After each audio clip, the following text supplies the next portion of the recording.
জীবনে বহুবার এমন হয়েছে, বহুবার এমন এমন বিপদ যে দেয়ালে পিঠ থেকে গেছে, এখান থেকে উদ্ধারের কোন পথ আর চোখের সামনে দেখা যাচ্ছে না। আমি এই আমলটি, এর পাশাপাশি ইস্তেগফারের আমল, যেটা দ্বিতীয় নম্বরে বলবো আমি, এই দুটি আমল কন্টিনিউয়াসলি করে গেছি, হরদম প্রতি নিঃশ্বাসে নিঃশ্বাসে, বাস টয়লেটের টাইম বাদে বাকি ফুল টাইম এটা দুরূদ এবং ইস্তেগফার অব্যাহত রাখছে। আল্লাহ তাআলা এমন ভাবে অলৌকিক ভাবে উদ্ধার করেছেন যে আমার কল্পনায়ও আসে না যে এখান থেকে এভাবে হেল্প হতে পারে। এমন একটা আমল যে আপনার জীবনে কোনো বিপদ, কোনো মুসিবত, কোনো পেরেশানি, কোনো সমস্যা দেখা দিয়েছে,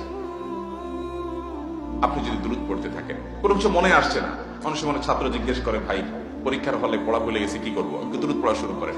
আরবদেরকে দেখা যায় কোনো কিছু ভুলে গেলে তারা বলে আল্লাহুম্মা সাল্লি আলা মুহাম্মদ, আল্লাহুম্মা সাল্লি আলা মুহাম্মদ, এটা শুরু করে তারা।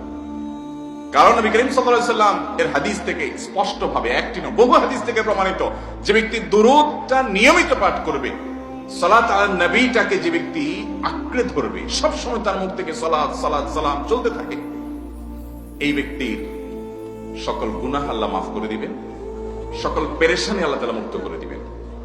ভাইরা আমার, দুরূদের আমলটা এত গুরুত্বপূর্ণ আমল, এটা আমরা করি এখন। অনেকে আছেন যে আনুষ্ঠানিকতা যখন থাকে দুরূদের, মিলাদের, তখন একটু সালাত আলা নবী যেভাবে করেন করেন, আর বাকি অনেকে আছেন যেগুলো করারও কোনো খোঁজ খবর নাই। দুরূদ বেশি বেশি করে পাঠ করবো তো ইনশাআল্লাহ। সবচেয়ে শ্রেষ্ঠ দুরূদ, সবচেয়ে উত্তম দুরূদ হলো দুরূদ ইব্রাহিম, যেটা নামাজে পড়েন। আর সবচেয়ে সংক্ষিপ্ত দুরূদ হলো সাল্লাল্লাহু আলাইহি ওয়াসাল্লাম। এছাড়া নবীজির প্রতি দোয়ামূলক যে কোনো দুরূদই আল্লাহর কাছে গ্রহণযোগ্য হতে পারে, যদি দুরূদের অর্থের মধ্যে, কথা বলার মধ্যে খারাপ কিছু না থাকে। দুরূদের নামে অনেকগুলো দুরূদ প্রচলিত আছে বিভিন্ন বই পুস্তকে, অমুক দুরূদ পড়লে অমুক এত নেকি হয়, বা অমুক দুরূদ পড়লে এতবার পড়লে ওই বিপদ দূর হয়। এগুলো কোনো হাদিস নির্দেশিত না, এগুলো হয়তো কারো তাজরিবা, অভিজ্ঞতা নির্ভর। কিন্তু হাদিস নির্দেশিত দুরূদ হলো দুরূদ ইব্রাহিম, আর সবচেয়ে সংক্ষিপ্ত দুরূদ হলো সাল্লাল্লাহু আলাইহি ওয়াসাল্লাম। অর্থের ভিতরে যদি খারাপ কিছু, শিরকের কিছু না থাকে, নবীকে আবার আল্লাহর পর্যায়ে পৌঁছানোর মতো গুমরাহি যদি না থাকে দুরূদের অর্থের মধ্যে, তাহলে যে কোনো দুরূদই আপনি আল্লাহর কাছে পেশ করতে পারেন। তাহলে 6টা দোয়া হলো কোরআন হাদিসের শত শত সহস্র দোয়ার নির্যাস এবং খোলাসা। তার 1 নম্বর হলো দুরূদের আমল। করবো না বেশি বেশি ইনশাআল্লাহ?